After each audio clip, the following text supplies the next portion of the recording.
Welcome friends, বুলবিয়ার জন্য YouTube চ্যানেলে আপনাদের স্বাগত। তো প্রথমে আমরা দেখে নিই মার্কেট আজকে কীভাবে রিয়াক্ট করেছে। দেখুন, মার্কেটে কদিন ধরে সেল অফ হচ্ছে, কিন্তু মার্কেট এখানে জাস্ট একটু সাপোর্ট নেওয়ার চেষ্টা করেছে এখানে। আর যে 15 EMA যে সাপোর্ট লাইন রয়েছে, গ্রিন লাইনটা, সেই লাইনের কাছ থেকে কিন্তু মার্কেট একটু আপসাইডে যাওয়ার জন্য চেষ্টা করছে। সো মার্কেটে যেহেতু সেল অফ হয়ে গেছে অনেকটা, এখানে কিন্তু হালকা যদি আপসাইড আসে তাহলে এখানে সেই আপসাইডটা মার্কেটে কিন্তু তাড়াতাড়ি আপসাইডে যাবে, কারণ কি এতদিন ধরে সেলাররা ছিল, তারা প্রফিট বুকিং করার একটা চেষ্টা করবে।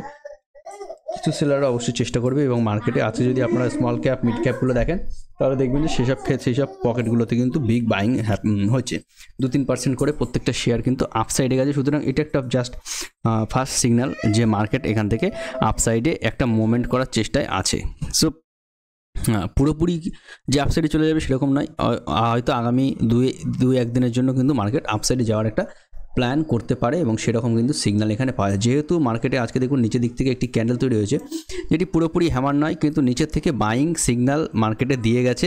আজকে যেহেতু এক্সপায়ার, সেহেতু মার্কেটের প্রিমিয়াম লস হয়েছে, কিন্তু বাইং সিগন্যাল কিন্তু নিচের দিক থেকে দিয়ে গেছে। সো আমরা যদি দেখি যে 15 মিনিট চার্ট আমরা খুলে নিলাম, এখানে দেখি যদি, তাহলে দেখবো এখানে অনেকগুলো কিন্তু সাপোর্ট জোন হিসাবে মার্কেট এখানে ট্রাই করেছে। ফার্স্ট এখানে একটা সাপোর্ট নিয়েছে, এই এলাকাগুলোতে সাপোর্ট নিয়েছে, এবং দেখুন বাইং হয়েছে এখানেও বাইং হয়েছে, এবং মার্কেট জাস্ট এই যে চ্যানেলগুলো আছে এর উপরে একটি বিগ বাইং ক্যান্ডেল বা বাইং র্যালি করতে চাইছে, সেরকম কিন্তু সিগন্যাল এখান থেকে পাওয়া যাচ্ছে। যদিও এখানে কিন্তু আমার 15 EMA বিয়ারিশ আছে, তবুও এখানে যে সিগন্যাল পাওয়া যাচ্ছে এই সিগন্যালটার উপরে মার্কেট কিন্তু বুলিশ সিগন্যালে যাবে, এবং এখান থেকে কিন্তু 15 EMA যে আছে সেটা উপরের দিকে এখান থেকে মুভ হয়ে যেতে পারে। তারপরে মার্কেট যদি নিচে আসে তারপরে আবার এখানে ক্রস ওভার তৈরি হতে পারে, সেরকম কিন্তু সিগন্যাল হতে পারে। সো মার্কেট এখানে কিন্তু একটি পজিটিভ সিনারিও আমরা পাচ্ছি। সো কালকে কীভাবে ট্রেড করব, কালকে যদি উপরে ওপেন হয় তাহলে কিন্তু অবশ্যই সাপোর্ট এরিয়া বেশি দূরে নয়, এইটাও সাপোর্ট এরিয়া হিসাবে কাজ করবে, এর নিচের সাপোর্ট এরিয়া হিসাবে কাজ করবে। এখানেও আপনি স্টপ লস রাখতে পারেন, এর নিচে আসলেও বের করে দিতে পারেন। সুতরাং আপনি যদি এখানে যদি মার্কেট ওপেন হয় তাহলে এইসব এরিয়াতে আসলে ভয় পাওয়ার কোনো কারণ নেই, এই এরিয়াটা সাপোর্টের জোন হিসাবে কাজ করবে। সুতরাং এইসব এরিয়াতে আপনি অ্যাভারেজ করতে পারেন, এখানেও অ্যাভারেজ করতে পারেন, এবং মার্কেট এখান থেকে কিন্তু বিগ আপসাইডে যেতে পারে। ডাউন সাইডে ওপেন হয়েও মার্কেট কিন্তু ডাউন সাইডের জন্য আমরা প্ল্যান করব না, আমরা আপসাইডের জন্য প্ল্যান করব।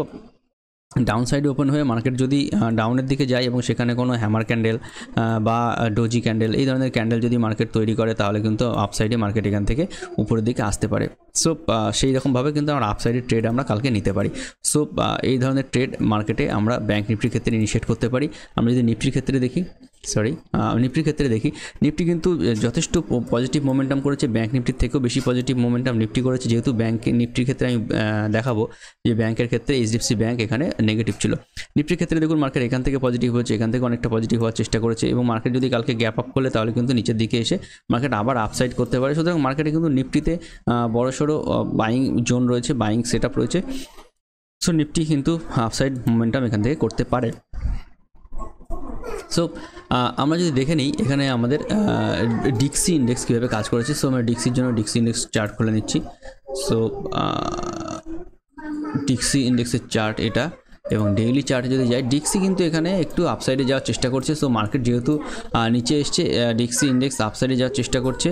সো মার্কেটে কিন্তু ডিক্সি দেখে যেটা মনে হচ্ছে, ডিক্সি যদি রেডে ক্লোজ হয় তাহলে মার্কেট আপসাইডে যাবে, আর যদি ডিক্সি উপর দিকে যায় তাহলে কিন্তু মার্কেট আবার ডাউন সাইডে আসবে। মার্কেটের যে দীর্ঘস্থায়ী জুন মাসের পর পর্যন্ত মার্কেটে কিন্তু আমাদের ভিউ রয়েছে নেগেটিভ, কিন্তু আগামী 2-3 দিনের জন্য মার্কেট কিন্তু পজিটিভ মুভ এখানে করতে পারে। সো সেই জন্য কিন্তু আপনাদের এখানে প্রস্তুত হওয়া দরকার যে মার্কেট আগামী 2-3 দিনের জন্য পজিটিভ হবে, সেখানে আমরা কীভাবে ট্রেড প্ল্যান করব।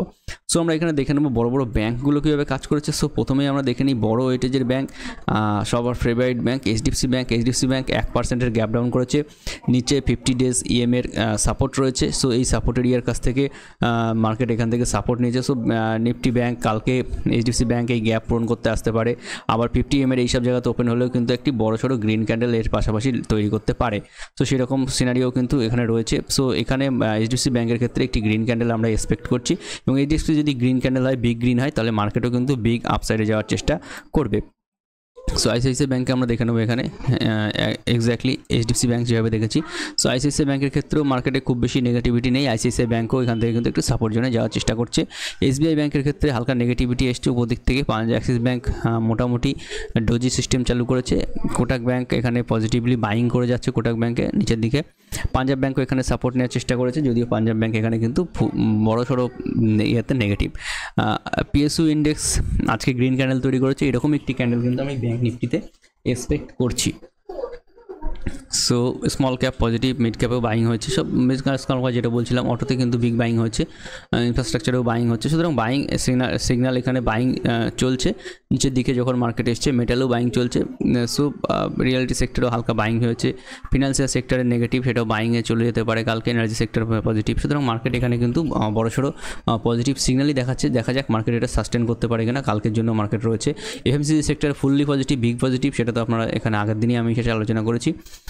আমি এখানে চলে যাবো আমাদের কিছু আইটি সেক্টর নিয়ে। দেখুন আইটিগুলোও কিন্তু পজিটিভ, এখানে যথেষ্ট পজিটিভ। এলএনটিও পজিটিভ, যথেষ্ট পজিটিভ। এরা নেগেটিভিটি দেখিয়েছে অনেকদিন ধরে, তারপরে কিন্তু আজকে পজিটিভ এখানে হতে পারে।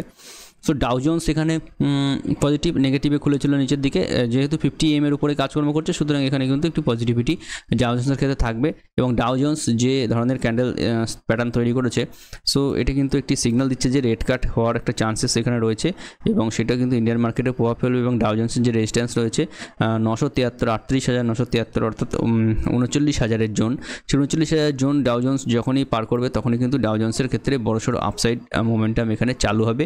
এবং ডাউ জোন্সের ক্ষেত্রে আমার টার্গেট এরিয়া রয়েছে যেটা হলো 44,000, এবং সেটা এখান থেকে প্রায় 18%-এর কাছাকাছি উপরে।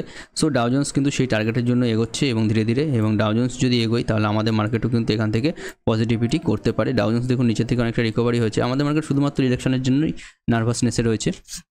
S&P 500 নিচে খুলেছে এবং উপর দিকে যাওয়ার চেষ্টা করছে। আমার যেহেতু ন্যাসডাকও এখানে উপরের দিকে যাওয়ার চেষ্টা করছে। একটি হ্যামার ক্যান্ডেল তৈরি হয়েছিল, যদিও সেটা 50 ডেজ EM এর উপরে যা ক্যান্ডেল তৈরি হোক না কেন সেটা কিন্তু পজিটিভলি কাজকর্ম করবে। হ্যাংসেং মার্কেট উপর দিক থেকে সেল অফ এসছে, এবং আমার মনে হয় গ্যাপ ফিল আপ করে তারপরে আবার অফসাইডে যাওয়ার চেষ্টা করবে। ইন্ডিয়া ভিক্স অনেকটা ডাউন এসছে, যেটা ইন্ডিয়া ভিক্স দেখে এখানে আমাদের মার্কেটের ক্ষেত্রে আমরা করতে পারি। ইন্ডিয়া ভিক্স যেহেতু কুল অফ হওয়ার চেষ্টা করছে, সুতরাং মার্কেট কিন্তু এখান থেকে বাইংয়ে যাওয়ার চেষ্টা করবে। যেহেতু ভিক্স উপরে আছে, সুতরাং ভিক্স তো নিচে আসতে হবে। ভিক্স নিচে আসলে কি হবে, মার্কেটে কনফিডেন্স আসবে, মার্কেট উপরের দিকে যাবে। ভিক্সের সঙ্গে মার্কেটের সম্পর্ক কিন্তু বিপরীত। মার্কেট উপরে, দেখুন মার্কেট ভিক্স উপরে গেছে, মার্কেট তখন কি এসেছিল, মার্কেট তখন নিচে ছিল।